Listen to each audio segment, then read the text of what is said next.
Good evening, everyone, and Happy New Year. It is now 6 p.m. and the January 8th, 2024 City Council meeting will now come to order.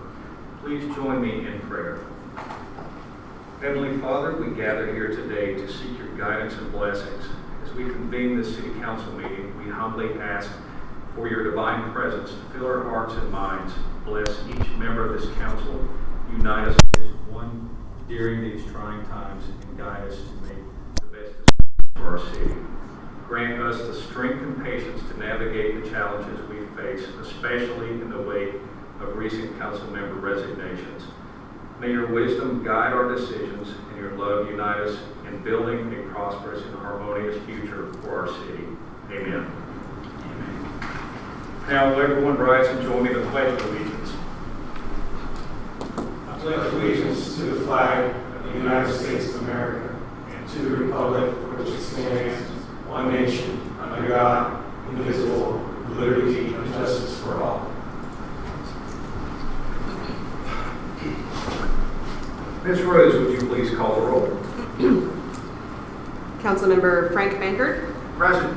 Councilmember Lloyd Roberts. Here. Councilmember Kim Shaw Elliott. Present. Mayor Gaddis. Present. City Manager Kyle Riefler. Here. City Attorney Randy Mora. Present. Thank you, Renee. I'd like to remind everyone while we are only 4 council members, for us to have meetings, it requires all 4 of us to be present going forward to have a quorum. Moving forward, we're on to item number 1, which is approval of the agenda. Before I ask for a motion to approve the agenda, I'd like to remind everyone that this council needs a vice mayor. Would someone like to amend the agenda to include electing a vice mayor as item 13.1 on the agenda? So moved. Motion made by Frank Baker. Do I have a second? Second. Second made by Kim Shaw Elliott. All in favor? Aye. Any opposed? All right, the agenda is amended. Now I need a motion to approve the agenda as amended. Motion made by Frank Baker. Do I have a second? Second. Second by Lloyd Roberts. All in favor? Aye. Any opposed? The amended agenda is approved. Now we move on to item number 2. This is citizen comments. If any citizen would like to address the council about a topic not already on the agenda, please raise your hand and wait to be called on. We ask that you limit your time to no more than 3 minutes, and remember to direct all questions and comments to the council. If any council members would like to respond to citizen comments, you know the drill.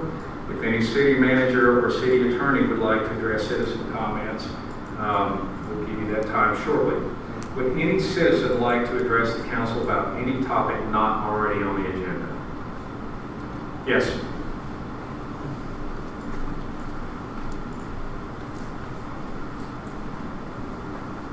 Happy New Year. Bill Lusk, High Business Drive West. I'll be brief. I just want to say thank you, all 4 of you, sticking in there for us, fighting the fight. We're here with you. I know there's some challenges on the council members, but on behalf of many, I just want to say thank you. For those listening that are not here, I think it's really important. There's a petition out there that I think is really important that our mayor put together. If you haven't signed it, I'd like to ask you to review it, ask questions, sign it, move it on. That's very important. Thanks again, all. Thank you, Mr. Lusk. Would any other citizens like to make a comment? All right, citizen comments are closed. Now we are on to a presentation from the Pinellas County Sheriff's Department, beginning with a monthly law enforcement report. Who is presenting tonight? Please come up and give us your name and let's have it. Sure. Good evening, Council. My name is Sergeant Bolt with the Pinellas County Sheriff's Office. And this evening I'm going to present the November 2023 monthly analysis for crime statistics that occurred in the city of Bel Air Beach. And actually I'm pleased to report this is a very good report for this month. And if we look at the report, there's actually only 1 motor vehicle theft. There's no violent crime, no murder, sex offenses, or robberies that have occurred, and only 1 motor vehicle theft that occurred in November. Interestingly to note for that case, The vehicle was actually recovered, and the person that had lost that vehicle or that was stolen from had lent it to another friend, and it was recovered. There were 3 people that were arrested on several different charges through the month of November, 2 of which were DUIs, and then accompanying controlled substance offenses and drug paraphernalia offenses. None of those were results of the crash. The vast majority of our events that occurred in November, there's 485 events, where 581 units responded to those events, and the vast majority of those were direct patrols, traffic stops, or house checks. A lot of our folks from out of town have returned, so our house check numbers will probably drop over the next several months.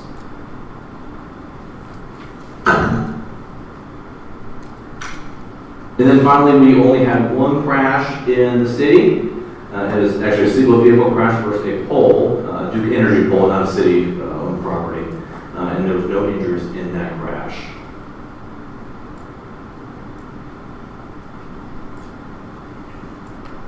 And that's all I have to report. Does anyone have any questions? Thank you very much. I'm glad that we have an abbreviated report this time because we have no report in our agenda. I'm not sure what happened to it, but we were trying to listen closely, and it didn't sound like we had a whole lot that was important. But Council, any questions? No? No, thank you. All right, thank you so much. You're welcome. All right, now we're on to the monthly code enforcement report, which is included in our agenda. Deputy Trump, you have the floor. And has everybody met the deputy yet? I do not believe so. Just to let y'all know, I am Deputy Richard Trump with Pinellas County Sheriff's Office. I have just a brief history. I have just taken over for your code enforcement from Steve Klapka, who is sitting behind me and giving me support tonight. Just a brief history is I've been with the Pinellas County Sheriff's Office I'm in my 39th year now. I retired after 37 years, came back immediately doing various tasks for them, helping them with training and everything as a reserve, and I got a call asking if I'd be interested in doing this, and I jumped at the opportunity. So I appreciate you all working with me, and while I'm learning here some new tasks, and very excited to do so. As far as your monthly code enforcement report, basically we had for the month of December, we had basically 38 calls for service for code enforcement. With those, we basically had 29.73% was dealing with unpermitted remodels. We had 18.92% construction-related nuisances. Other vehicle and traffic, which may be our own traffic stops, because we do some traffic and other related tasks to that. That was 10.81%. Boat, RV, or pods in the driveways was 8.11%. Unmaintained pools was 5.41%. Weeds in the front yard or other nuisances related to that is 5.41%. Plant overgrowth calls was 5.41%. Parking on grass is 5.41%. And fence or wall in disrepair, 5.41%. Worn out paint on the house was 2.70%. And clutter left in the yard is 2.70%. So with this, obviously, in the past, we were trying to reach out and hit just about everything that we possibly can in order to keep the city of Miller Beach clean and tight. Any questions? Council? Yes, Mr. Roberts. The unpermitted remodeling, do you find that it's lack of knowledge of the contractors, or is it more so people just trying to get away with it? In most cases that I've dealt with so far, and understand I've only been doing about half of the month of December. In the cases that we've had so far, I would say probably about half of those is not having knowledge that they need exact permits for what they are doing, because they are doing, minor things like maybe just sprucing up a bathroom or something of that nature. We ran across that. They didn't realize that they needed it. I ran across a case just the other day, though, where I made contact with obviously some contractors that were going into a garage carrying a whole bunch of construction, and made contact with them. They were very knowledgeable that they didn't have permits, even though they tried to tell me. I went back and to find the permits and run them through the county plus the city, and they started scurrying like cockroaches. So needless to say, they were aware. So it's probably about half and half. Okay. Any ideas onto how, I'm confident, Kyle, that if any contractor comes in and asks our city if they need to have a permit, then you guys take it from there, there's no issues. Are there any ideas, creative ideas that other towns might use or that we use to increase the opportunity for contractors to stop and ask us before they start any work? I mean, obviously the ones that are just trying to beat the system, they're not going to do that. Correct. I think that they have plenty of opportunity throughout the week. Most of your good contractors, the ones that are legitimate, they know that they need to at least stop into the city and at least make contact and say, hey, we're going to be working out here, we're doing such and such a work, do we need permits for this type of work? The legitimate contractor is going to know that. Okay. The other half, just as you said, the other half, they're going to try and do something shady. So, whether it be on the weekends or however, the homeowner's going to try and do the same thing. But we're trying to get out here. I'm trying to get out here, at least one day on the weekends or once in a while, and trying to catch those too. So we're trying to keep everybody toe the line a little bit. Okay, thank you. Right. Any other questions or comments? Well, one comment is that I've noticed recently that when new pools have been installed, it seems like they're frequently discharging water and other debris down the street. And then you see sludge and stuff going into the drains. So I don't know if that's among the construction-related nuisances. If it's chlorinated, if it's relatively clean chlorinated water, it would not be, but sludge or anything of that nature would, possibly be a hazard. All I could say is if anybody sees something like that, give us a call, we'll respond, and we'll check it out. Thanks for your effort. Okay. Anyone else? No? All right, thank you very much, Debbie. It was very nice to meet you again. Thank you. All right, now we have a presentation from the Pinellas Suncoast Fire and Rescue District. Please come up and give us your name, rank, and serial number. Good evening, thanks for having me. Assistant Chief Doug Igley, I'm in charge of fire prevention. Chief Davidson sends his regards. He is up representing our fire district in Tallahassee, which will directly, obviously, benefit your city if all goes well. So I'm here this evening to provide our monthly report for December 2023. Before I do that, some of the unlicensed contracting stuff is something I try to keep an eye on too. When it comes to the multifamily businesses, residents and business, they have a lot of fire protection systems. So sometimes people go in there and we'll find lock sprinklers and they do these modifications that affect the fire protection thing. So I provided my card to that gentleman because obviously you guys are pretty far away from where my office is, but when I drive up and down the beach, I keep an eye out for those things as well. And I've made contact with code enforcement from the county and insurers, and Kyle and I have had some other discussions about it. So it is important, and we do work together to look out for the residents of this community. So with that being said, as far as the fire training, my colleague Chief Carpentez, this is his area, but in the month of December, our firefighters participated in a total number of 524.93 hours of firefighter training. And to close out the year for 2023, that's a combined hour for our 36, now 39 folks of 10,300 and almost 75 hours of training that our men and women have done to ensure that they're knowledgeable about our profession. When it comes to medical, towards the end of the year, our medical training kind of goes down. We try to knock everything out and leave the end of the year for those stragglers that may have missed something other. Remember, we're part of the entire county system when it comes to our medical training. So total, we had an online continuing medical education in December, and that consumed 132 hours, and a total of 1,503.5 hours of medical training for the year, for a total number of training hours close to 12,000, it's 11,878 hours of training. So again, we always give kudos to the men and women.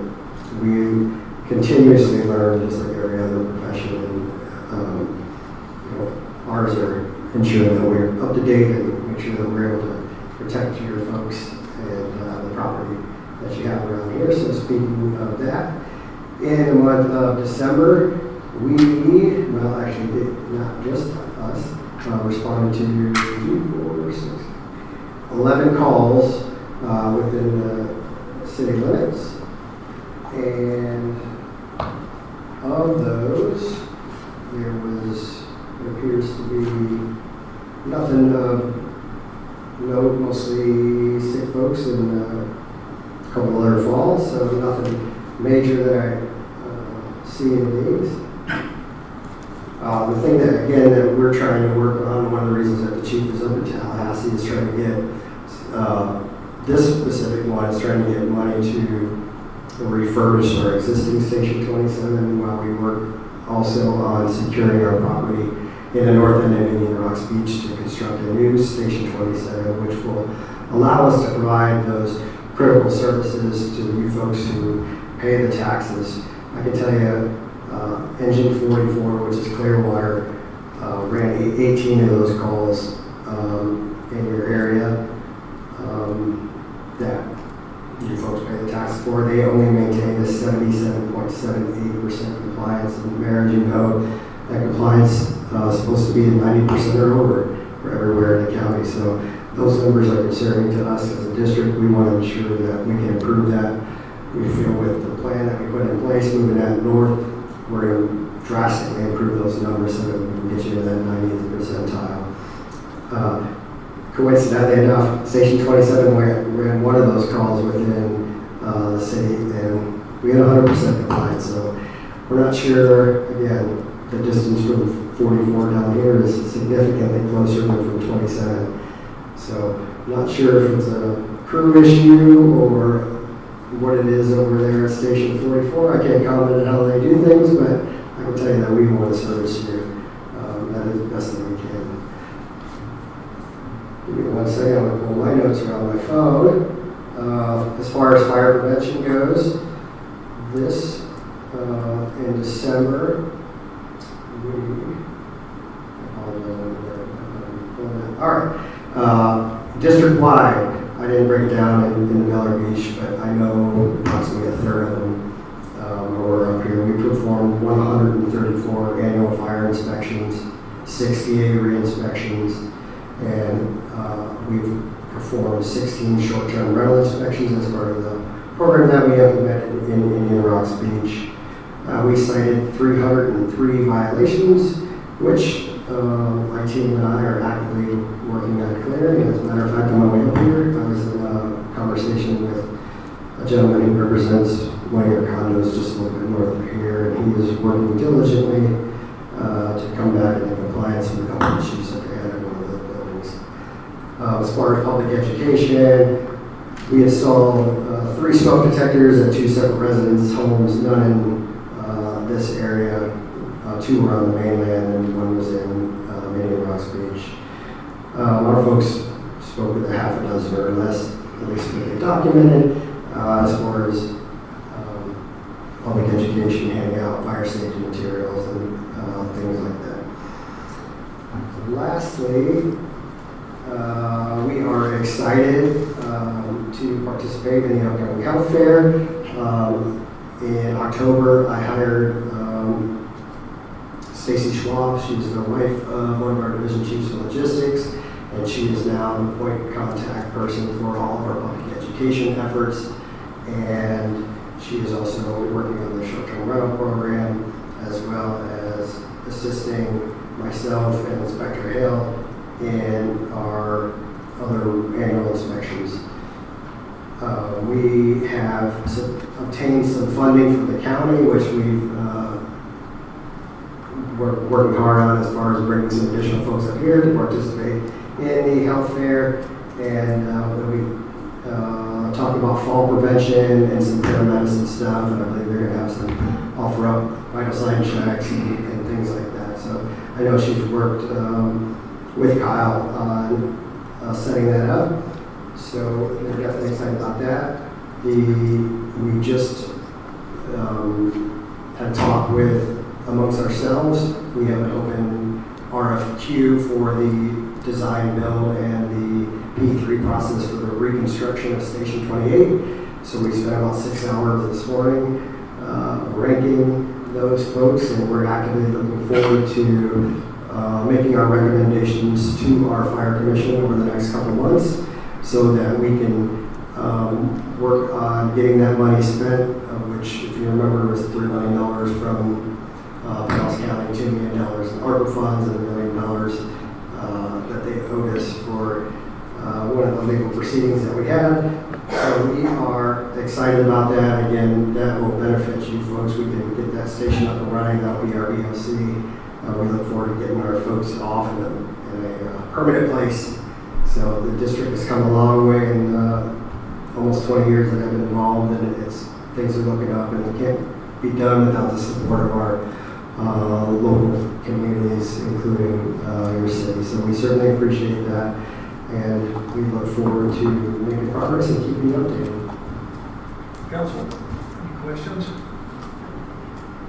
Comments? I do. Just curious, what do you estimate the timeline is to begin construction on the vehicle? Sure, that's one of the things. I think we came to the consensus, obviously, earlier when we were talking about these rankings. And we put some specific things in that RFP and how to rank these folks, but we determined, obviously, time frame to start and complete construction and the budgeting process. Always, we did come to the voters and ask for that increase in taxes. We want to make sure that we spend that money responsibly, like we said we would, so ensuring that we choose the right firm and come in at our budget at least and getting moving forward. We have our commission meeting is already on the books. It's going to be in before we can get this process done. So what I believe, and don't quote me on this because I don't make the final decisions, but I'm guessing at our next commission meeting we will choose at least one or two to come present their case. Let's say out of our top 3 ranked, we can ask them to come in and give us a presentation to the board. And then we would also ask the P3 partnership, which is a different RFQ, to come in and make their presentation. And then the chief will present his recommendation to go through the negotiation. So don't quote me on this, but I would say hopefully we'll break ground no later than June. But hopefully the stars have to align. We have to make sure, obviously there's lots of processes and procedures that we have to go through, just like you folks do. So we want to make sure that all our T's are crossed and our I's are dotted, that it doesn't hold us up. So that would be, I would say we have to go in, make a recommendation, and they have to vote. And then we have to go and meet these folks and then start our negotiations and say, yes, we're going to bring you on and let's move forward from there. So I would say no later than June, and looking at, I'm not going to exactly say the dates, but less than the maximum was a little bit close to 24 months for total construction. Some of them were as little as, let's say, 18 months. So depending on the firms. But again, as you folks are well aware, you can't, some of these things you just can't go on. So those are their best estimates, I'm sure. So we're probably looking at a two-year window from when we break down to when we take the keys. So All right. we have our fingers crossed. We're certainly keeping you updated on it, and we look forward to getting this process started just as much as everybody else does. Absolutely. All right. Well, thank you so much for coming out tonight, and I appreciate the extensive report. Thank you, folks. All right. We are on to item number 5, which is a presentation of the GFOA Certificate of Achievement for Excellence in Financial Reporting. in the past, we've walked up, handed a certificate, and there was no one really to receive it. So rather than going through all that, what I'm going to do is just read what it's about, and then I'm just going to walk over and hand this to Mr. Riefler, and then we'll move forward. So this is a Certificate of Achievement for Excellence in Financial Reporting. It's presented to the City of Bel Air Beach, Florida for its annual comprehensive financial report for the fiscal year ending September 30th, 2022. Is that right? That can't be right. Yes. It is 2022. Yes. Okay. It just seems like 2023 just ended. Yeah. By Executive Director and CEO Christopher P. Morrell. On behalf of the GFOA, we appreciate your efforts and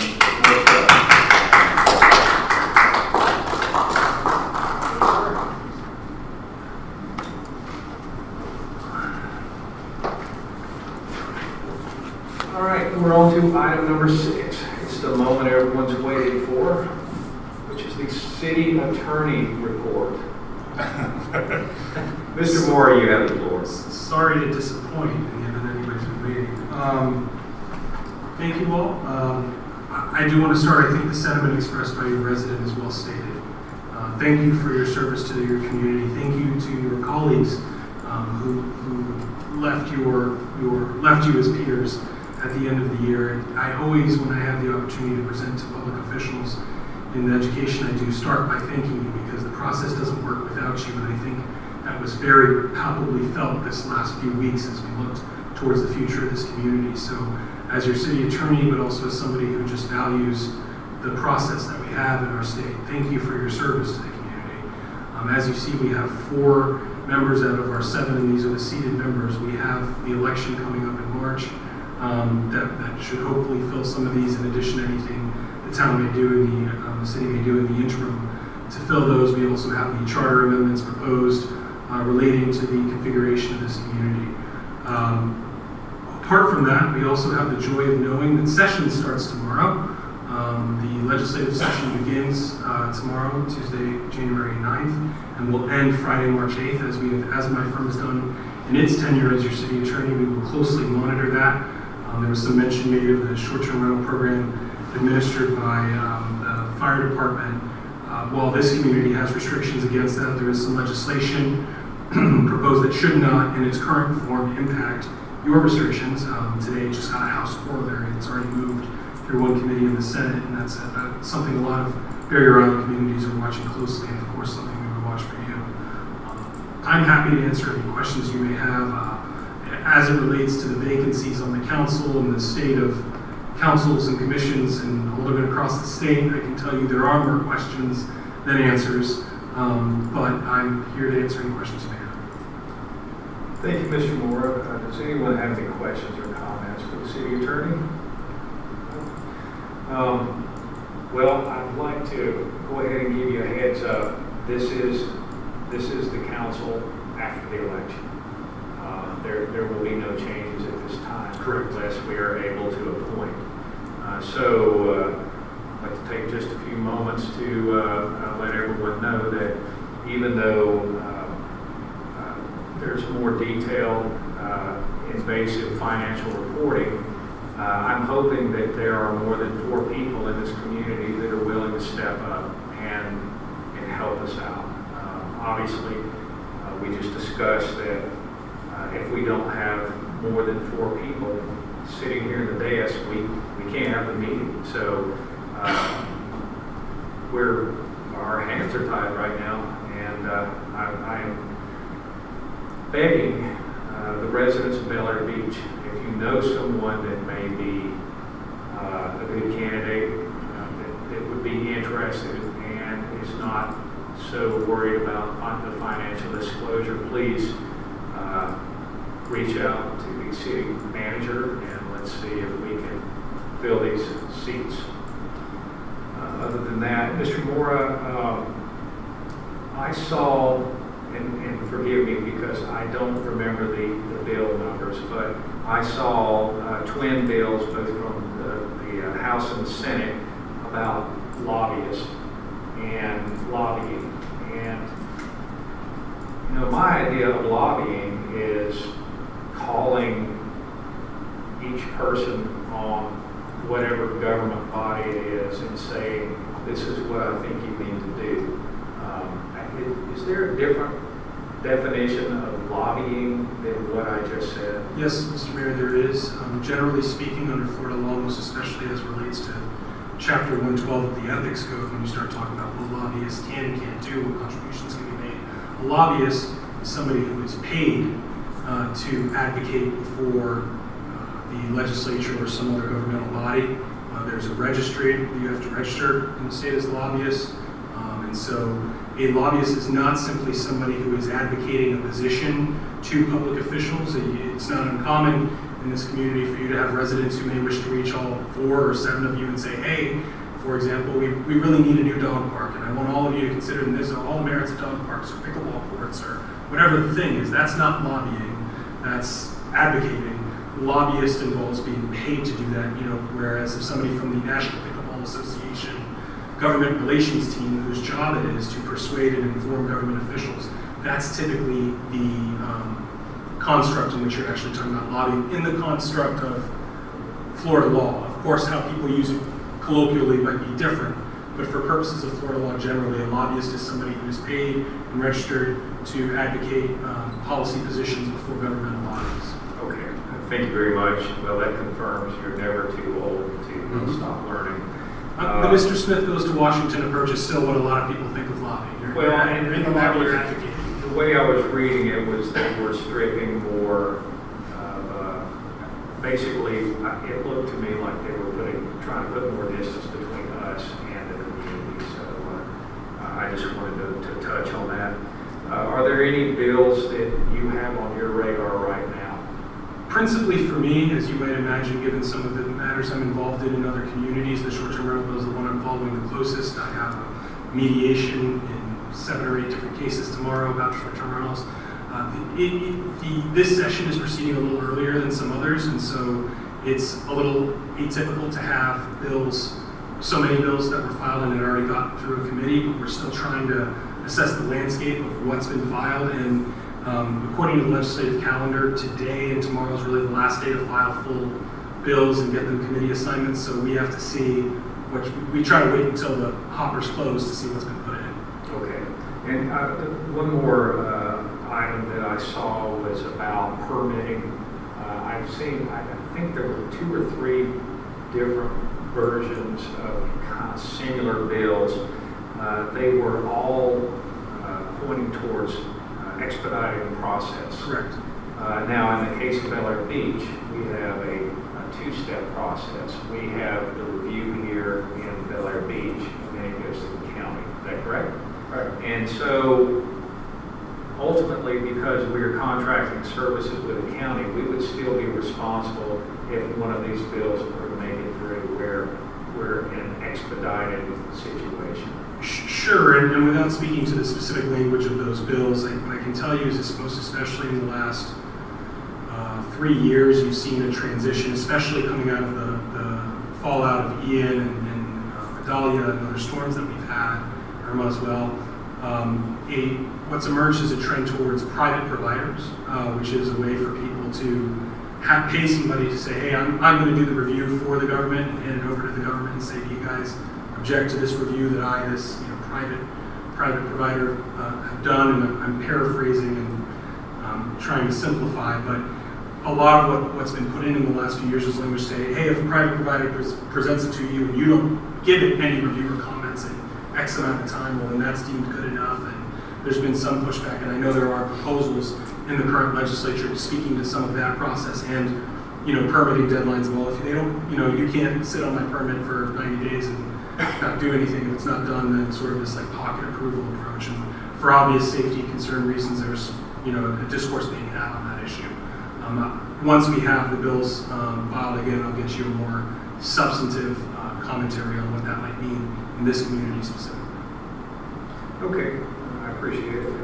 One last chance. Anyone have any questions? All right, thank you, Mr. Moore, I appreciate it. Now we're up to item 7, the city manager's report. Mr. Reefer? Thank you, Mayor. So the Golf Boulevard undergrounding project, I actually spoke with Duke Energy today. They have gotten their contractor that is putting the conduit cases in the ground that weren't covered, that were brought up at a previous meeting in full compliance. Councilmember Banker helped assist in the process of drawing attention to it, but it's good to know that now we're in full compliance moving forward, and they assured me that we wouldn't have any more uncovered boxes in the ground. I also found out through the conversation that Duke Energy, at least is what they're telling me, they're planning to start their wiring project of phase 1 in late first quarter. So hopefully by February, March, they're getting started on phase 1. And as you know, we're working through the design of phase 2, which is the north of Causeway Boulevard.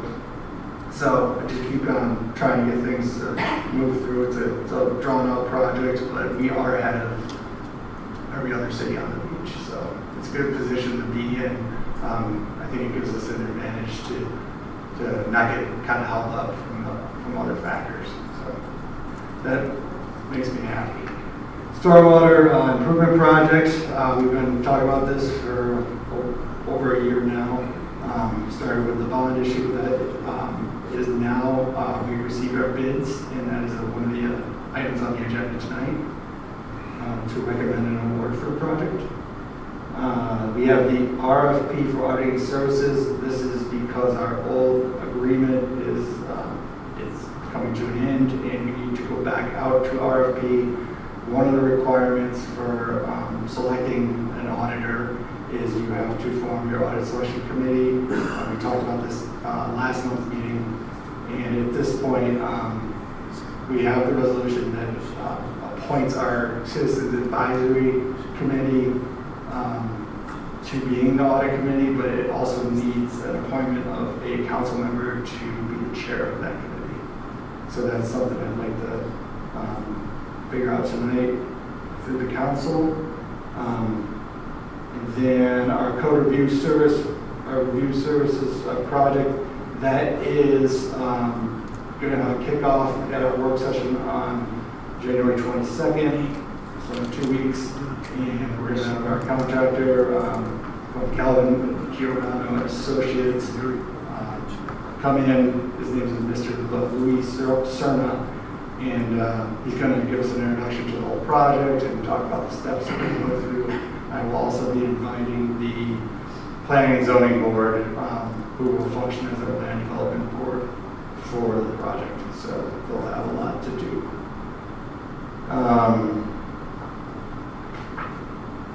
I'd like to mention the Health and Wellness Fair. It's coming up on this Saturday, which is the 13th of January. It's from 10:30 to 1:30. We have, as of now, 26 vendors coming. So it should be a good event. This is the actual third annual.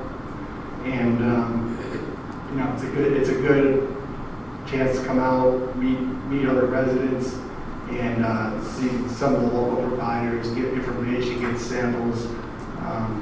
So it's just a nice, quick event. We provide coffee and other goodies, so please come out. And lastly, I'd like to mention that our new city clerk, Ms. Rose, received her certified municipal clerk certification with the International Institute of Municipal Clerks. So it's a CMC certification, which is a big deal in being a city clerk. And happy to say that she's earned it, and I'd like to congratulate her. Absolutely.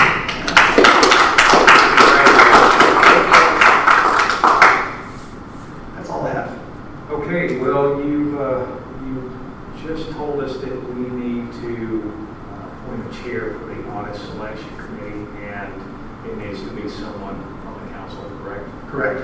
Okay, do I have anyone that is interested in that position? I would move for Councilmember Kim. That was the main reason I wanted to wait the last time we discussed this. I think her background and resume would do very well for this position. Okay, great. Well, it sounds like we have a candidate. Do we need to take a formal vote, or is that good enough? I think it would be appropriate just to, if Ms. Elliott would affirm that she's interested in that, and at least some moral consensus. Okay, all right. So we have in front of us we need to vote for chair of the audit selection committee, and I think we can do it with an all in favor for Ms. Kim Shaw Elliott. All in favor? Aye. Aye. Any opposed? So you had your opportunity. All right, congratulations. Thank you so much for volunteering. All right, now we are up to the city clerk report. Ms. Rose, you have the floor. Thank you. So in the packet, I did include a summary of my duties as I've been trying to come on board and learn all of the new processes and laws that were a little bit different from where I came from. But I'm just trying to get started and see where we go. I would like to mention, though, that I did not include the quarterly reports for the committees, and the Board of Adjustment Chair Mike Kelly is here and would like to address council. Okay. Council, any questions or comments? All right, well, we're glad to have you here, and we appreciate you keeping us up to date on everything and actually getting caught up in such a short time.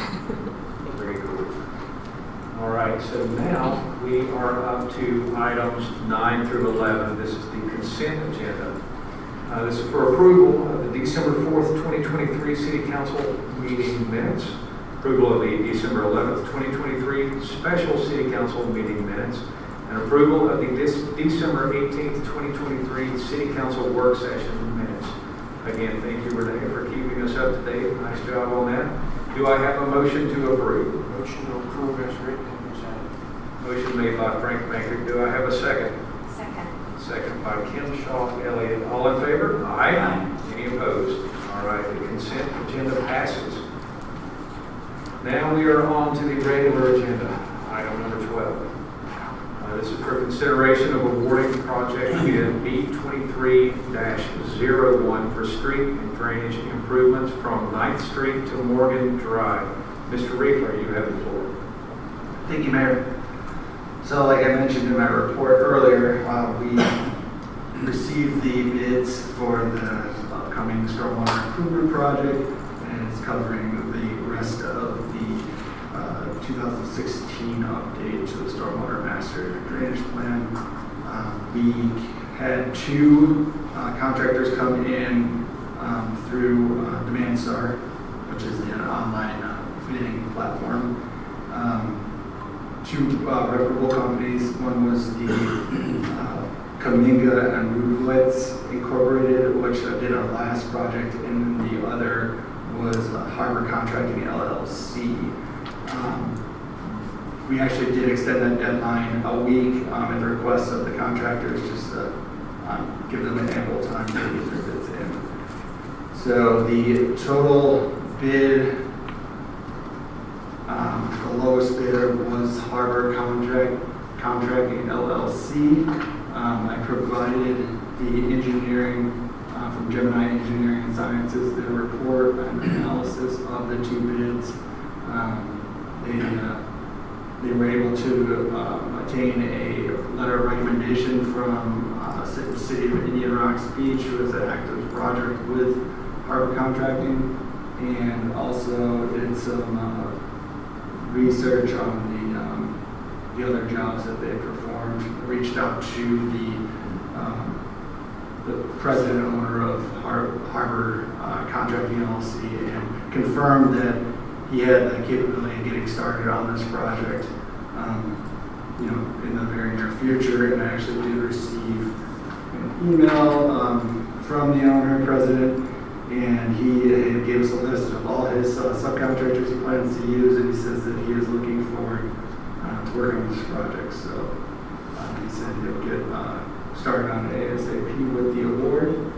And it is my recommendation to the council, based on the engineering report and the information we got back and recommendations, that we award the lowest bidder for this project in the amount of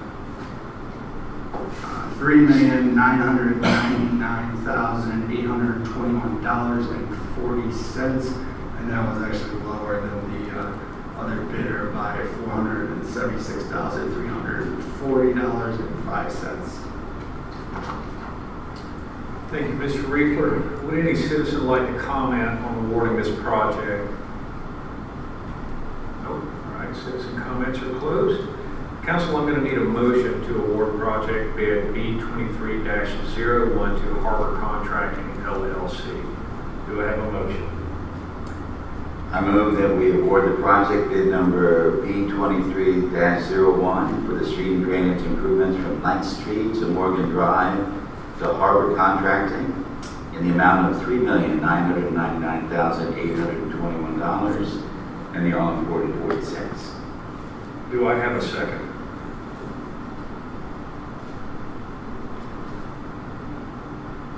No second? Excuse me if I'm not familiar with the protocol. Was there discussion about the motion? The motion only gets us to discussion. Okay. So that's the way you move forward to discussion. So I need a second before we can even talk about it. All right. Seconded by Kim Shaw Elliott. Mr. Roberts, you have the floor. Thank you, Mayor. I think this project has been handled very, very well from our city manager, from the design process that we went through, as well as the bidding process for the actual construction. It was approved and recommended by the design firm who provided the design for this complete project. It came in within budget.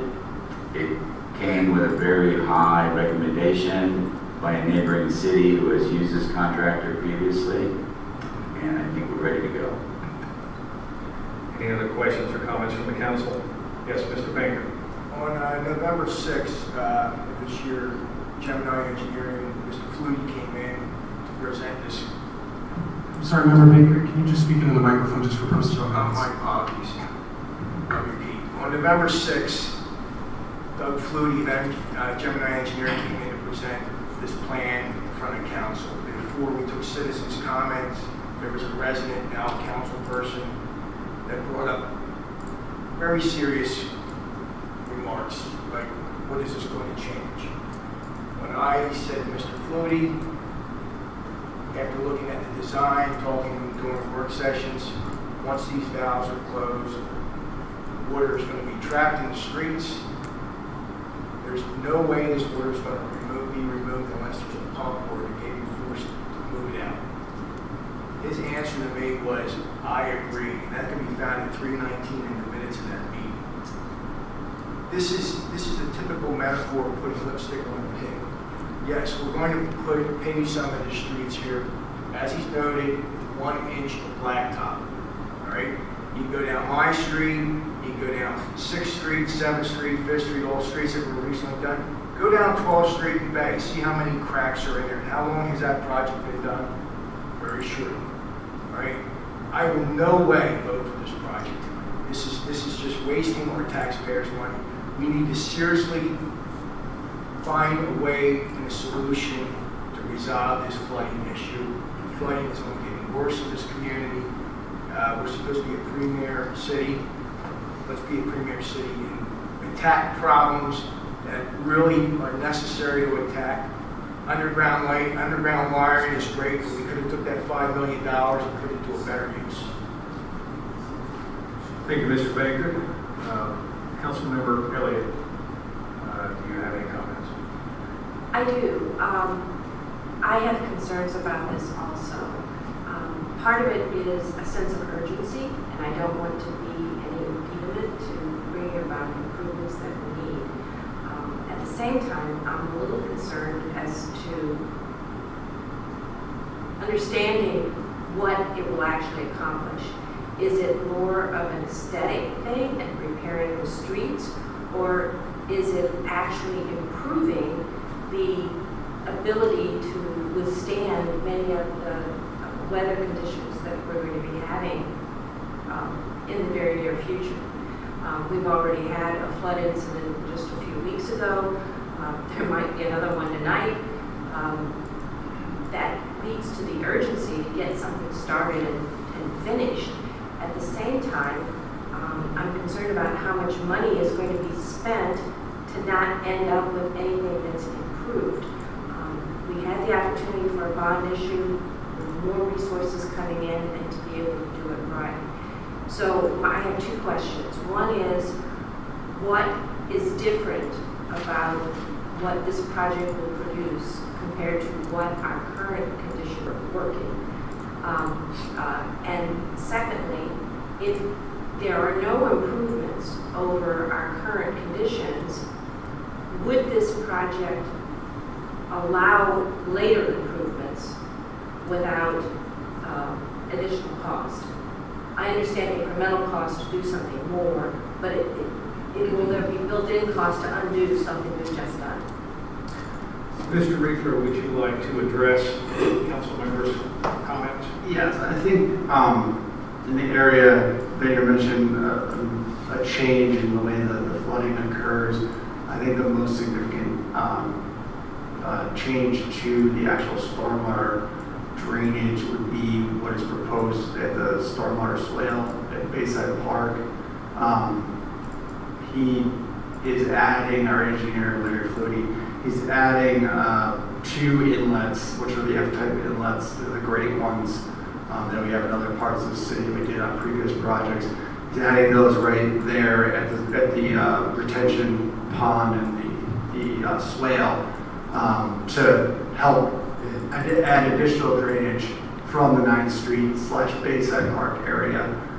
He's also extending out the pipe from the swale to install a 24-inch check valve, which will actually prevent the water coming back up through underneath Harbor Drive into the retention pond, which backflows into Cedar Drive and Palm Drive.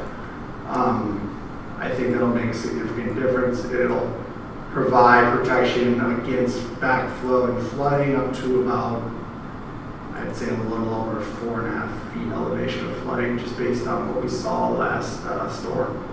So I think that is significant. You can't stop everything, because if you get tide, water's coming in high enough, it's going to go right over the road. It's going to come right into everybody's property. There's just nothing you can do about it. And that's, in my mind, is a situation that, we're getting good return for what we can install without some new elaborate plan, which can be looked at in the future. We've talked a lot about pumps. There may be some areas that we can apply pumps in the city, but I think in general, from talking to the engineers, talking to the pump manufacturers, that is going to be a much more, a pricier design. And I don't know, I'd like to see the numbers of what the return would be for the cost that we're going to spend on it.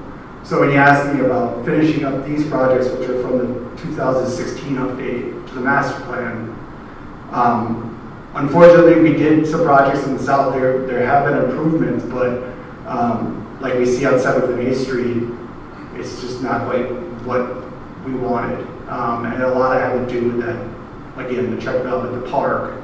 It doesn't open up unless the tide gets low enough. So in my mind, it's something that we should circle back around at and look at options. But when we're talking about this project and wrapping up the rest of the master plan, we kind of already got past that part of the city.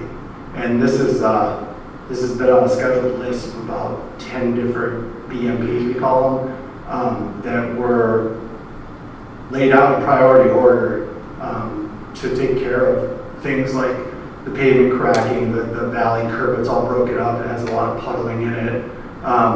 Areas that residents in those streets have expressed a concern to want it redone. To me, and in those streets that we're talking about from, we just finished up 12th, 13th, but we're talking about 14th, 15th, 16th, 17th, 18th to Bayshore, 19th, 20th, all those streets and gutters are in very, very bad condition. And in my 5 years of working for the city, and especially working in the Public Works Department, I've had a lot of conversations with residents in those areas to want the improvements done.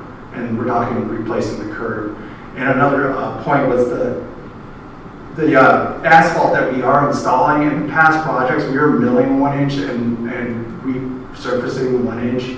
At the request of Council Member Roberts, we are using a higher grade of asphalt, and we're actually milling 1 inch and putting back a 1.5 inch. So there is a difference there.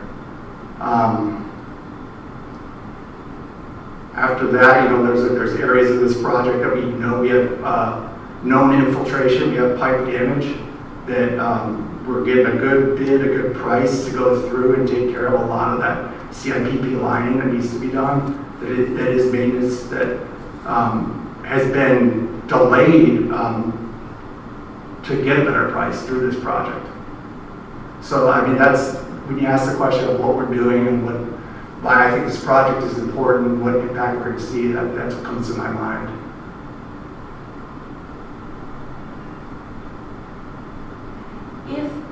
If there is a later study that determines that there are more opportunities for flood control measures,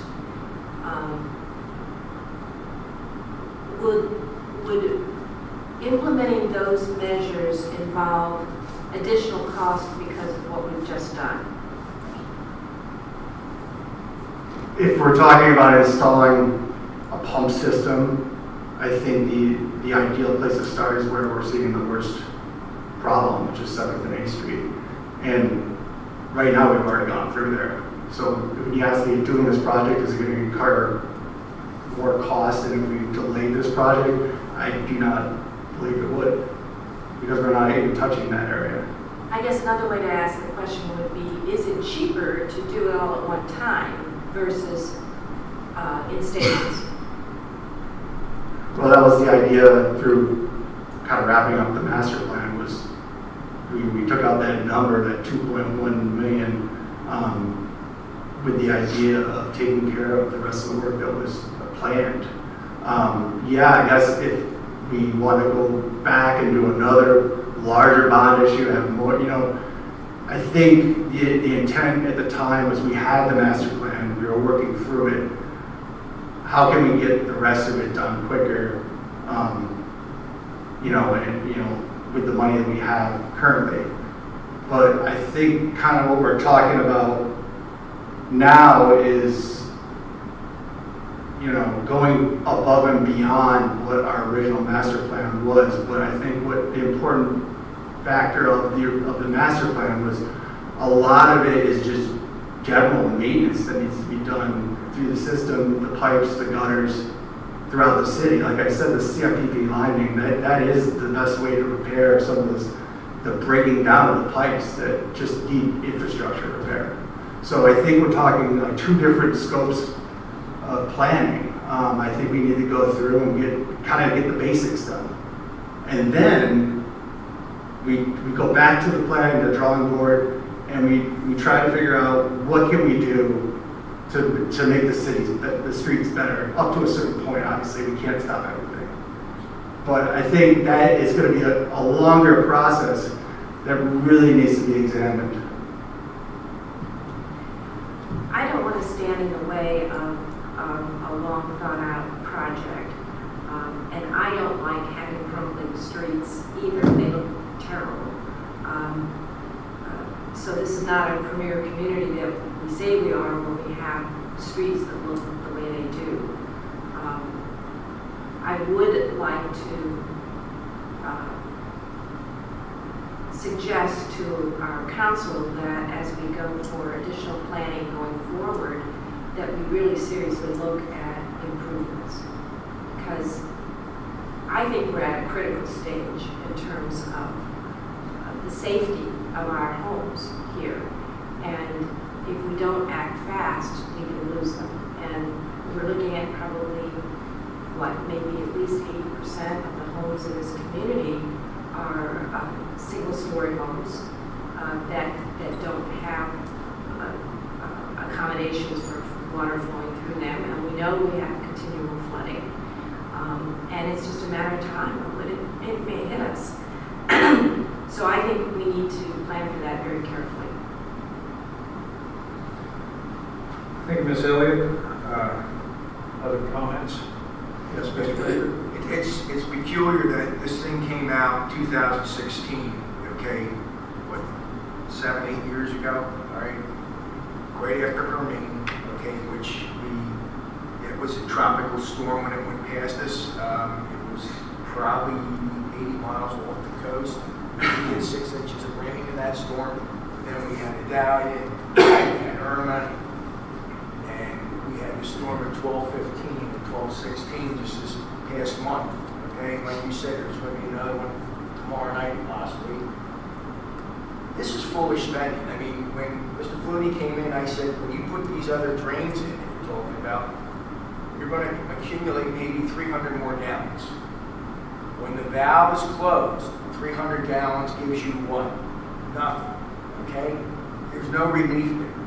Let's do this right. This is $4 million of your tax money, your citizens. Like, what person, again, would bring a contractor in to their home and say, I have a problem here, can you repair it? He says, and the contractor will say, I can do the job for you, but you're going to get the same results. Only government would spend money on something like that. No, not one responsible citizen. And there's no way I would vote for this project. This is just foolish money.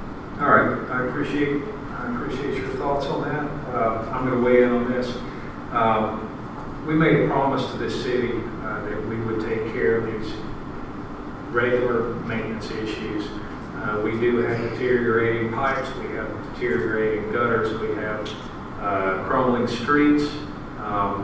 No, this is not going to solve a problem with tidal storm surge and torrential downpours whenever the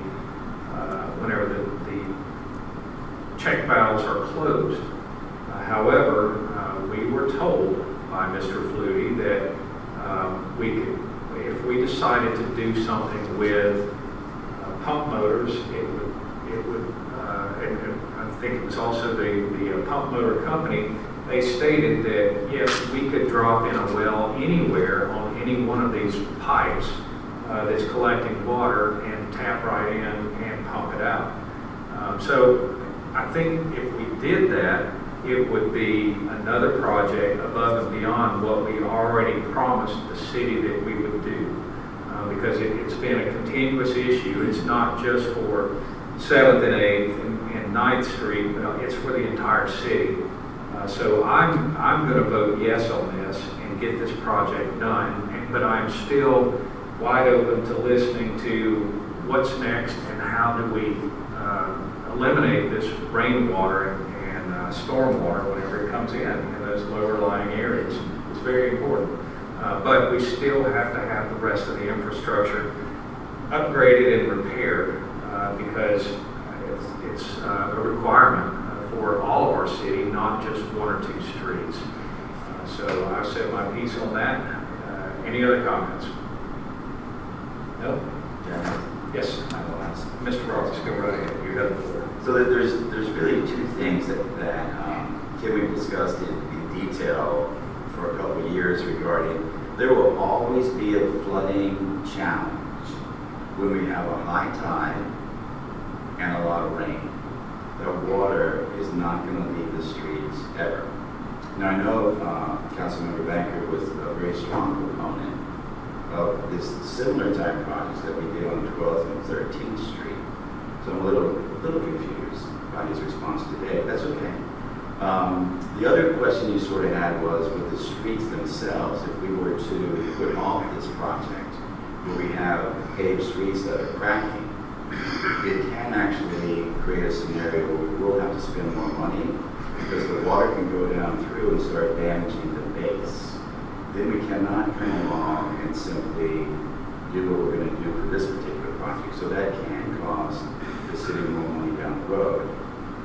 And I agree with the city manager and the mayor, what both of them were saying, this is a maintenance project. Every city and town around goes and evaluates the current status of their streets.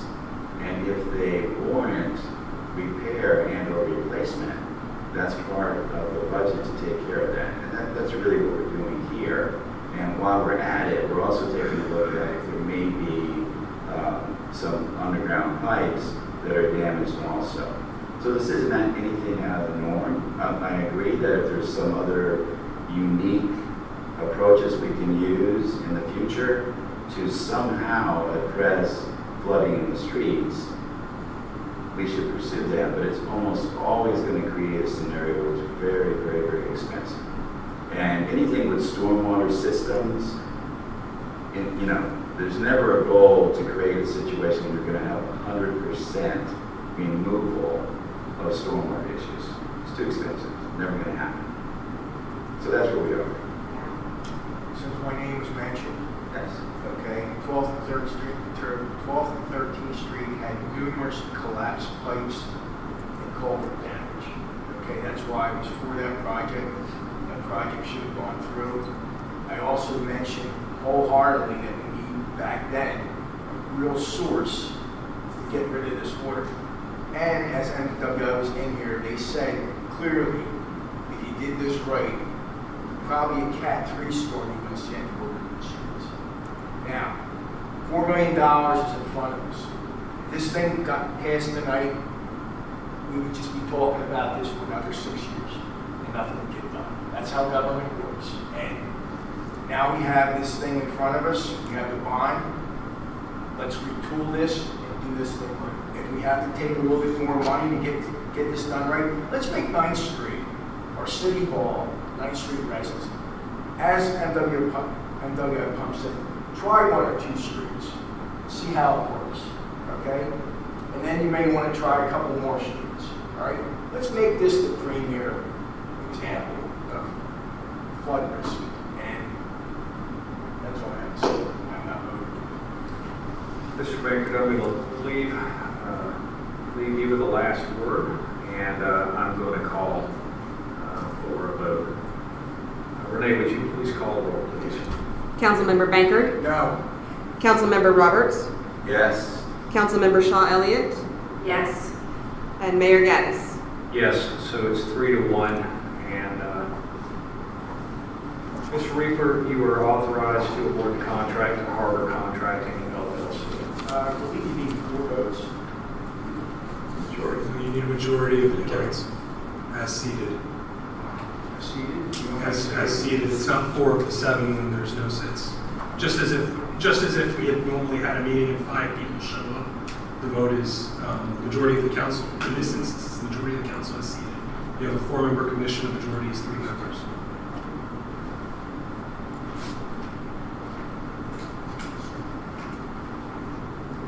Can I ask the city attorney a question? And why do you need 4 people to have a meeting? I understand the point, but I mean, if it's just makeup then? I'm sorry, I'm not understanding your question as phrased. Well, I'm you not need trying to 4 to be evasive. conduct a meeting, okay? Yes, sir. And you needed 4 to pass a vote when you have, the charter says you need 7. I believe our charter also says you need 4 to pass a vote too. I don't believe that's. I'm not looking at the charter right this moment as I was not I think it's anticipating. different if you don't have enough members. I'm not sure about that. I'm happy to review the matter, Member Baker. I will tell you, in my practice, I have served on councils that have had less than the full composition of that board, and traditionally, while a quorum is required for you to be able to, and your quorum is in fact defined by your charter, a majority vote of the council is seated is typically required of any matter, not a majority of the members that are not there. In that case, everything would have to be unanimous going forward. I don't believe that aligns with the construct, but I'm happy to look at it as I was not presented with the question prior to this meeting. I'll add a comment to that.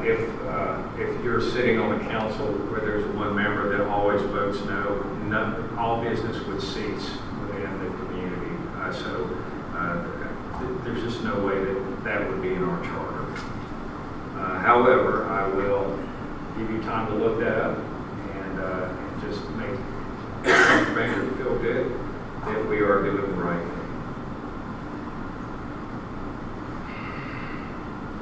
So section 2.07 of your charter says a quorum, except as provided in 2.06C, a majority of the council shall constitute a quorum.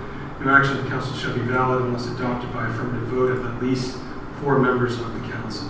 So no action of the council shall be valid unless adopted by the affirmative vote of at least 4 members of the council is in section 2.07 of your city charter. In that you do have 4 members. Reading that in context, it says city council meetings. I'm just trying to read it. I'm trying to read the whole thing to make sure I'm not missing any context. And again, I had not been presented with the query prior. Voting on ordinance and resolutions shall be by roll call and recorded by the city clerk. Let me see what the exception referenced is. 2.06C is filling vacancies. A vacancy on the council shall be filled by a majority vote of the remaining members of the council. Any person appointed by council to fill a vacancy shall hold office until the next annual election. If at any time the membership of the council is reduced to less than a quorum, the remaining members may, by majority vote, appoint additional members in conformity with this section, or shall call for a special election. So it does contemplate less than all 4 members voting to fill the vacancy, and that is taken from section 2.06C, looking to section 2.07, except as provided in this section, the majority of the council shall constitute a quorum. No action of the council shall be valid unless adopted by the affirmative vote of at least 4 members of the council. Reading those together in context, I would have to agree with Member Bankert that your charter does in fact provide that no action of the council is valid unless adopted by affirmative vote of at least 4 members of the council. You have 4 members, which again is not a traditional construct. It's contemplating no action of the council shall be valid unless adopted. That presumes the construct of you having 7 members, but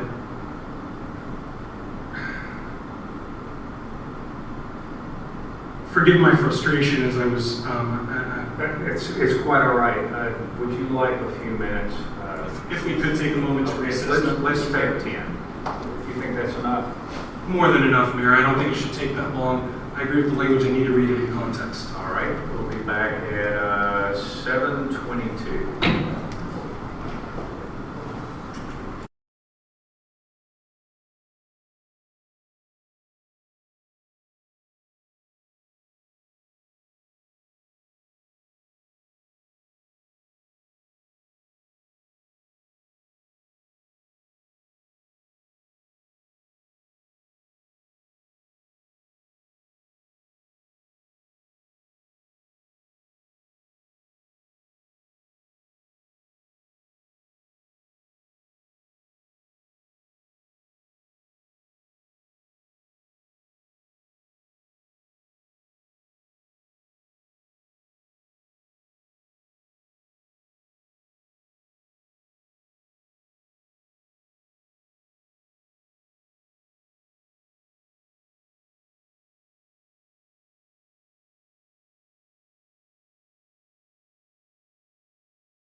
we're back. Mr. Moore. Thank you, and as my Boston supervisors, thank you for the indulgence of the recess for the opportunity to analyze this. I've searched for majority votes and looked at what this states. The language is explicit in quorum that unless there's a vacancy, a majority of the council is a quorum. But no action of the council is valid unless adopted by affirmative vote of at least 4 members of the council. That could read in different fashions. A majority of the remainder of the council could read in a few different configurations. That configuration is explicit. It is 4 members of the council must approve something to be, in order for it to be adopted by this council. So I would stand by my initial impression upon review of the language that Member Baker is correct. It fails as a 3-1 vote because it is not an official act adopted by a vote of at least 4 members of the council. There's no modifying language after council to say the council has seated or the council is subject to vacancies. It is simply 4 members of the council. It's an independent clause from the exception referencing 2.06C, the vacancy appointment procedure. So the proposed bid award fails on a 3-1 vote. Thank you very much, and congratulations, Mr. Baker. And also, I'd like to thank the legislature in Florida, in Tallahassee, for really sticking it to the city of Bel Air Beach. All right, now we're moving on to item number 13. This is for authorization of a sole source purchase of a Lacro Wastop 24-inch valve for street and drainage improvements, project B23-01. Since the project has not been awarded, do we vote on this anyway in the event that, I don't know how to handle this actually. If we need 4 votes to proceed, Member Baker is not in agreement with this. You can still put the valve. I need to have the outfall, the culvert changed to fit The valve is at the end point, or the discharge, I'm sorry. Is it? Yeah, it's at the discharge, but the way it is now, it's I'm sorry, I'd like to interrupt. Mayor, at this point, it appears we're having a substantive discussion on the matter. You may wish to just put it to the floor. All right. Mr. Reefler, would you just explain what it is we're discussing, and then we'll go to the citizens for comments. Sure. So what this is this is part of the planned project. It is the purchase of a 24-inch check valve. This is the same check valves we've been using throughout the city. They've proven to work well with as long as you keep up with the maintenance on them. But in the experience of all types of these valves, this still is the recommended design for a valve, and they have been successful throughout the city. So this, per our purchasing procedures, we are allowed to make this purchase based on it being a patented sole source purchase. So I was recommending that we approve the purchase of the valve because it will stay in alliance or maintain the continuality of the valves we've been using, and it is still recommended by our engineer in other cities. So, it is. Purchasing the valve, it's a 24-inch valve. We have other 24-inch valve pipes. I don't see how we would change the design of what we're trying to do moving forward. So this may be still something under consideration because it's money we have and it's a valve that we can use. So I'll present it that way. Thank you, Mr. Reefler. Let's go to the citizens for comments.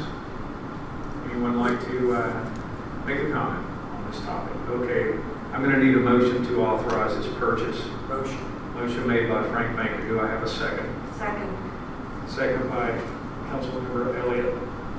Mr. Baker, do you have the floor? What size is the discharge pipe now? If the swale is 24 inches. Okay. Mr.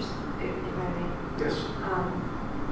If I understand the memorandum, the city manager has authority to make any expenditures under $10,000, is that correct? So if there's something that this project needs that would have been supplied by the stormwater project, would that be within your authority to authorize those expenditures? In other words, would it be probably less than a $10,000 expense? Well, the reason, that is our government quoted price. The reason that we do it this way is because we can get a better deal for these valves if we purchase it as a government entity, as opposed to including it in the project. So in the past, we've made all these purchases at the government quoted prices. But the way the purchasing policy from our charter reads, allowed to purchase non-competitive supplies in excess of $10,000 provided authorized funds are available in the annual budget and the records of purchasing exceeding the $10,000 are available reviewed by public. So earlier in that section it says expenditures between $10,000 and $25,000. I apologize, but I'm not hearing very well. Oh, sorry. So I'm just, and I'll go to the city attorney just for his interpretation. But the way I understood it was that, once you get between $10,000 and $25,000, that it can be approved upon receipt of at least 3 written bids or proposals. But then there's an exception for non-competitive supplies. So that's the reason. The language, city attorney speaking, the language being referenced is not in the charter. It is in your code of ordinances, it's in your code of ordinances in chapter 2, section 2-350. I think what the manager is saying is between the range of $5,000 and $10,000, he has some authority. He may authorize an expenditure in excess of 5, but not more than 10. If it's within the approved city budget, with the specific approval of the city council upon receipt of at least 2 written bids. So if he's over 5, under 5 he can just go get it. Over 5 but less than 10, he's got to show you that, hey, I've gotten some written bids and these are the costs. Your question is a little different than that. As I'm understanding your question, Member Shaw Elliott, and forgive me if I'm mischaracterizing it, I was understanding your question to say beyond the purchase of this valve, if there are other elements that would be required for the installation of this valve, will those elements cost less than $10,000? Was that your question? Or would they, regardless of the amount, would they be within his authority to authorize that purchase? Yeah, and again, it's gonna come down to, I think on some level, his authorization is set forth in 2-350. If those are less than $5,000, he has some authority. If it's over 5 but less than 10, he has slightly less authority. And while I do not know, and I'm not involved at all in the administration of capital improvement projects, I want to be very clear about that. I'm not sure that Manager Riefler is in a position. I suspect he was approaching this action item, presuming the other action item may have been approved. Absent its approval, I don't know if he has done an analysis on what he would need in the ways of labor and materials to implement this hardware once purchased. I think his construct was to acquire this hardware and install it as part of that project. That project having failed, I think he's left with questions he may not be in a position to answer you on specific costs. But again, as I am not involved in capital improvement projects and decisions, I defer to the manager. Mr. Riefler, let me ask you a question. Is this valve, was your intention to replace an existing valve, or was this for a brand new valve with brand new construction? Brand new valve for the swell. Okay, so if we approve this, you would have an extra valve just sitting around? Correct. At this point, the plan was part of the project, so I guess Okay. Is there a valve in there now? no. Well, that's why I would say you could put this valve on that way. With the angle of the culvert, it would need some modification. Right, but it could go on that way, is what I'm saying. Simple modification.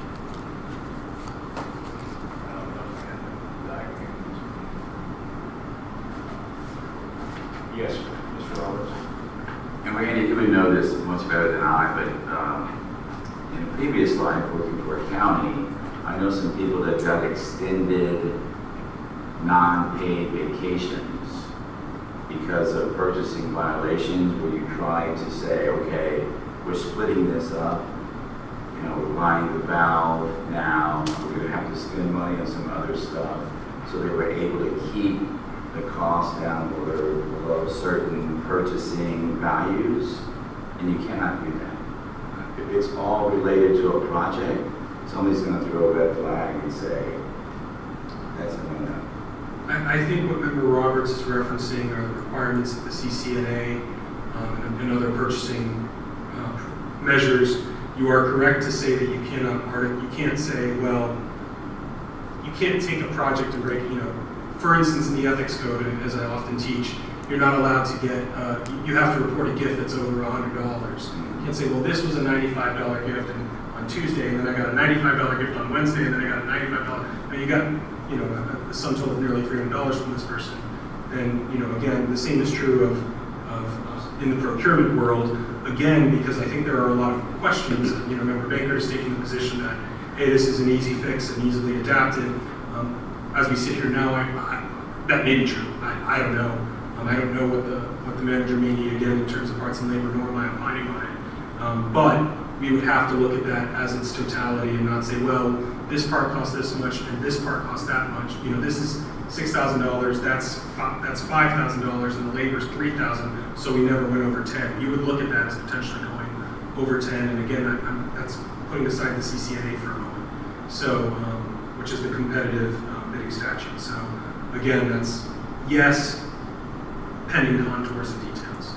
I'm just pointing out that this valve probably has a female sleeve adapter to it that would fit on this thing without too much trouble.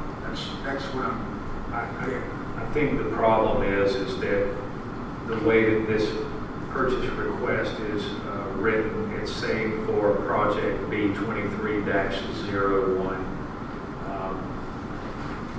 Do we need to make a motion to amend the motion to just say I need a check valve, or do you even need a check valve anymore and you prefer to wait until we get this project resolved?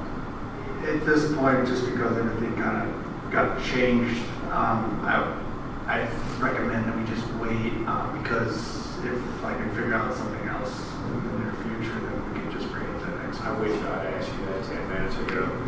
motion to table it. All right, there's a motion to table, there's no discussion. I need someone to second that motion. Second. Second, all right. This is for a motion to table. All in favor? Aye. Any opposed? All right, it's tabled. All right, now we're on to item 13.1. This is for electing a vice mayor to replace Jody Shirley. I'm going to handle this in this order so everyone knows what I'm doing. The first thing I'm going to do is I'm going to take nominations. I'm going to write them down. Then we're going to do we're going to go to citizen comment. I'm sorry. We're going to go to citizen comments to discuss whoever is nominated and give them the opportunity to do that. And then we're going to take an informal vote on the nominations to see if we have a majority. If we have a majority, then we'll need a motion to elect the winner to become the seat of vice mayor. Mr. Moore, did I get that right? I believe so, Mayor. Okay, cool. All right, so do we have any nominations? I nominate myself. All right, we have one for Frank Baker. I would like to nominate Lloyd Roberts. Do we have any other nominations? All right, seeing as we have no other nominations, we have Frank Baker and Lloyd Roberts. Let's go to the citizens for comments. Would anyone like to comment on these two nominees? I'm Mike Kelly, 2740 Hibiscus Drive.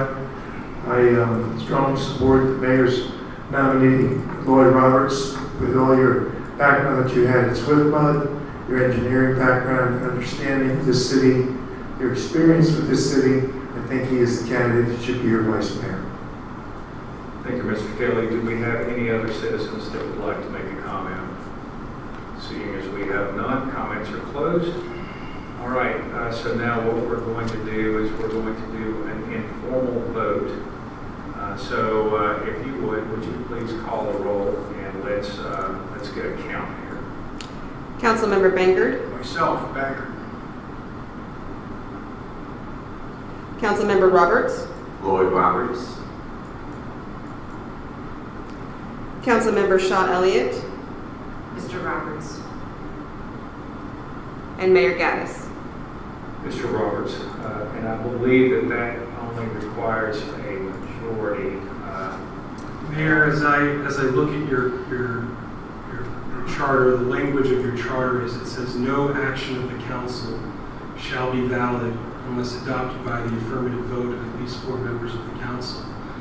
You are attempting to take the action of identifying and appointing the vice mayor. That's being done by the council. It would be my opinion, consistent with that language, that you need 4 members of the council to agree. Absent an agreement, you would continue to proceed without a vice mayor at this stage. Okay, so be it. So in that case, right now, the majority is 3-1 for Mr. Roberts. Now we're going to need a motion to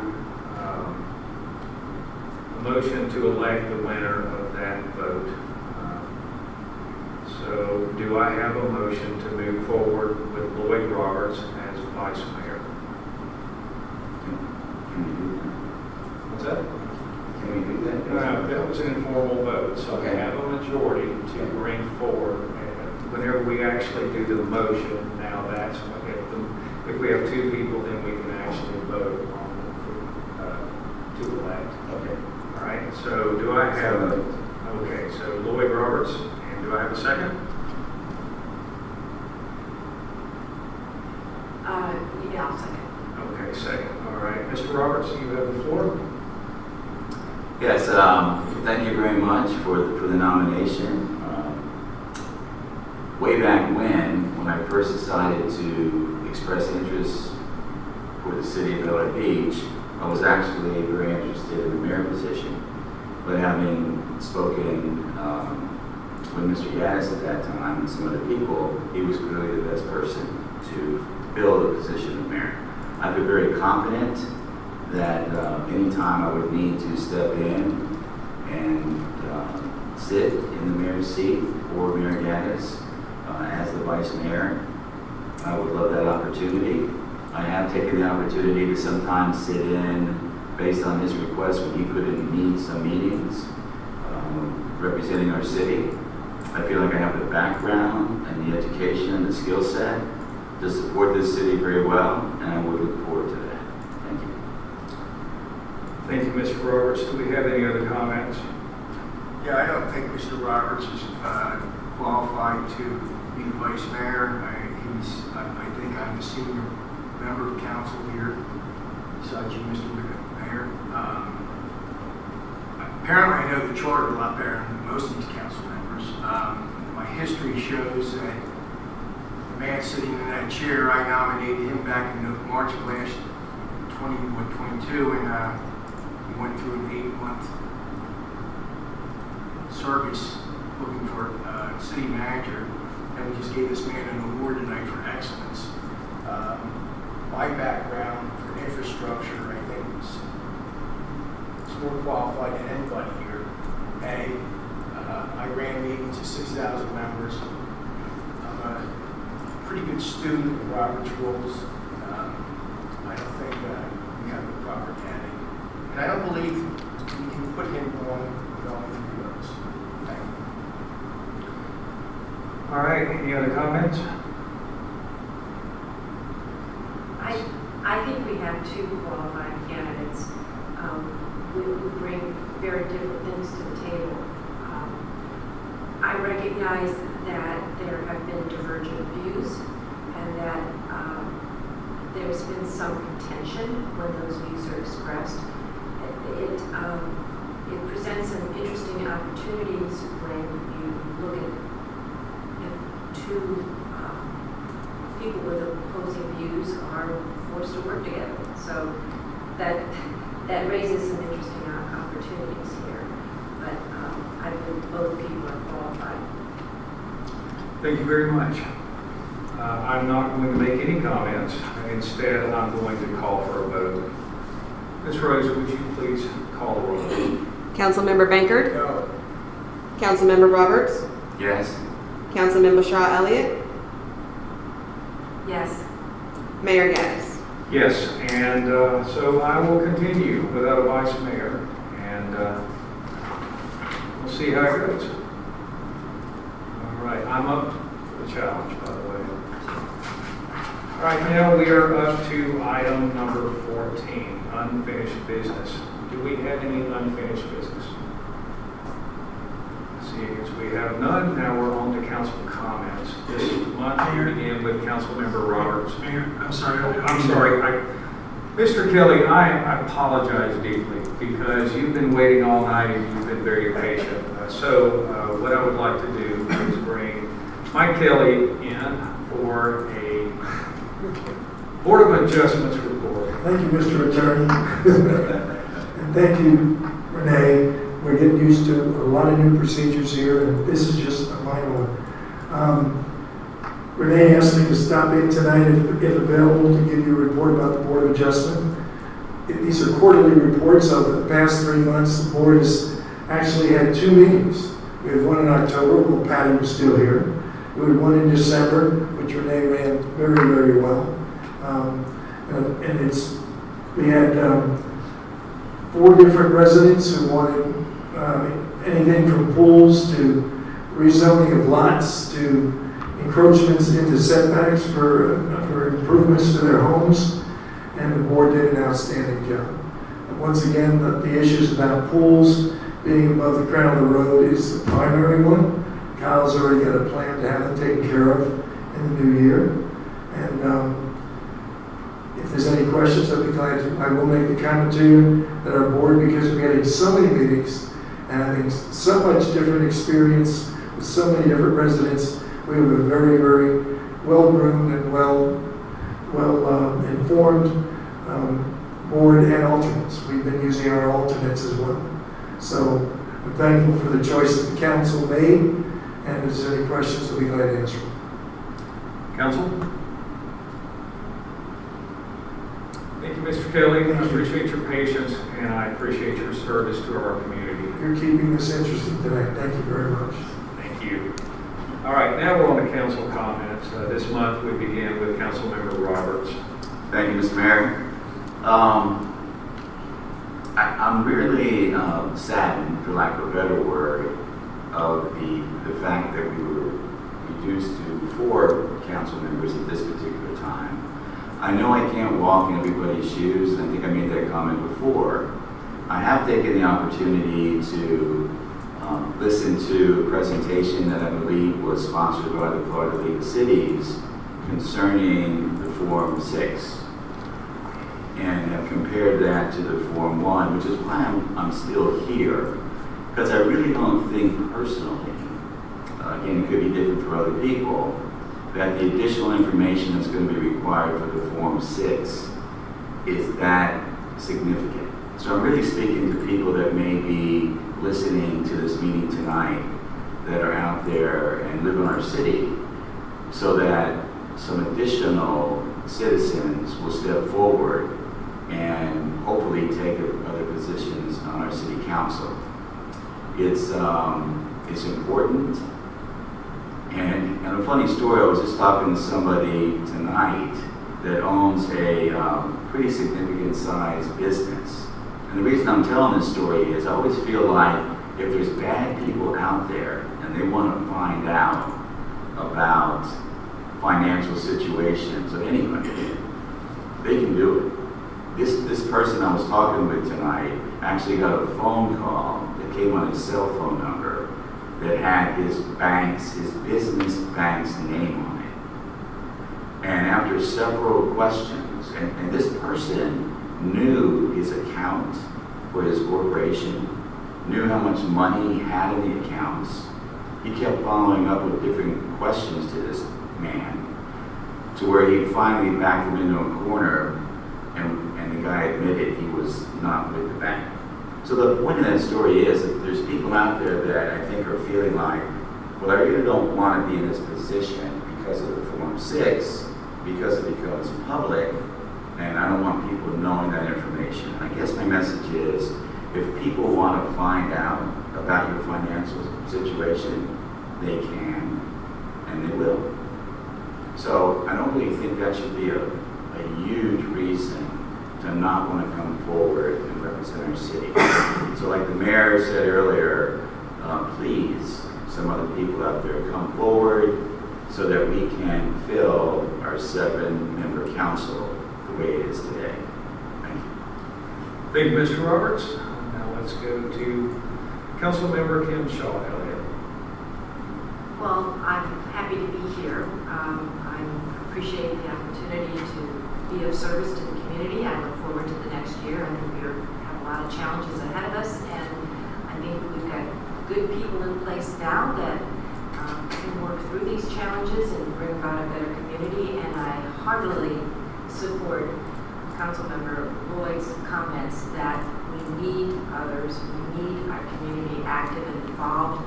For those of you that are civic-minded and want to be able to be part of the solutions for this community, I heartily encourage you to step forward. Thank you. Mr. Baker.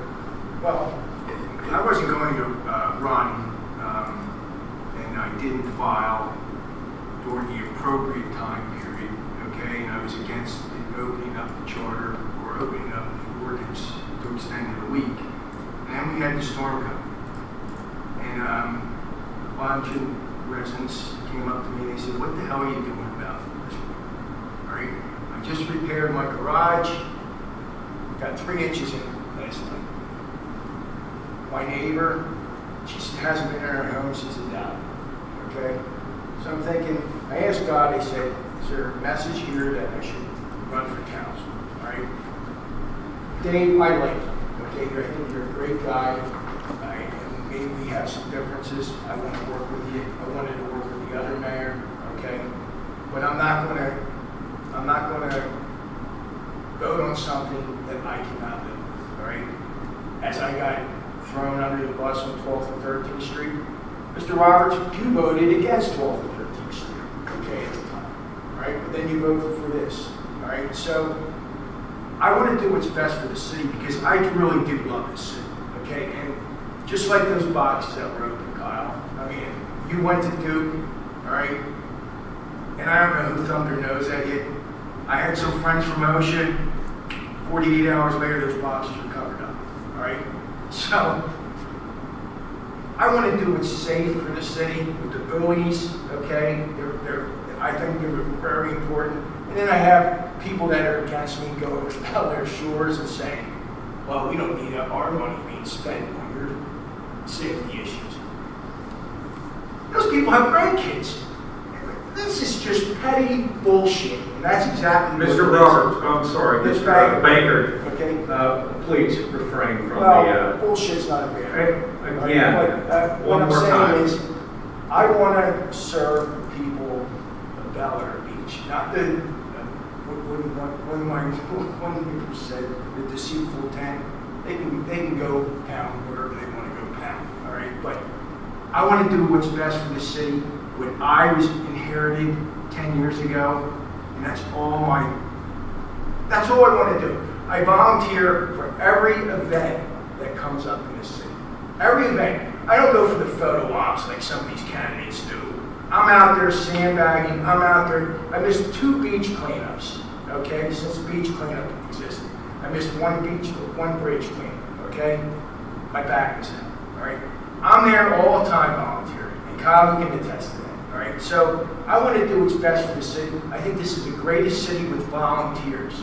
All right, and when it came up last year about paying for council, I wanted to come home and vomit. All right, picking money out of the taxpayer's pocket to pay for this is nonsense. That's all I have. And happy New Year. All right. Well, I hope everyone's watching out there. As you can see where we're at the moment. It's not a good situation. We desperately need 3 more council members. We need people that will at least give us the opportunity to decide what's best for the city without being stranglehold by any particular one single council member.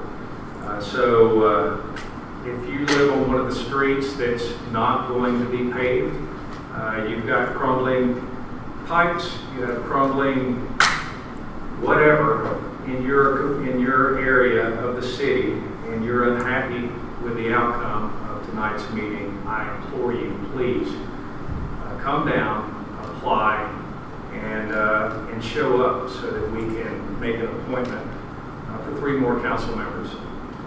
Other than that, thanks to everyone for watching tonight. And would someone like to make a motion to adjourn? Motion is made by Frank Baker. Do I have a second? Second. Second by Lloyd Roberts. All in favor? Aye. Any opposed? All right, good night, everyone.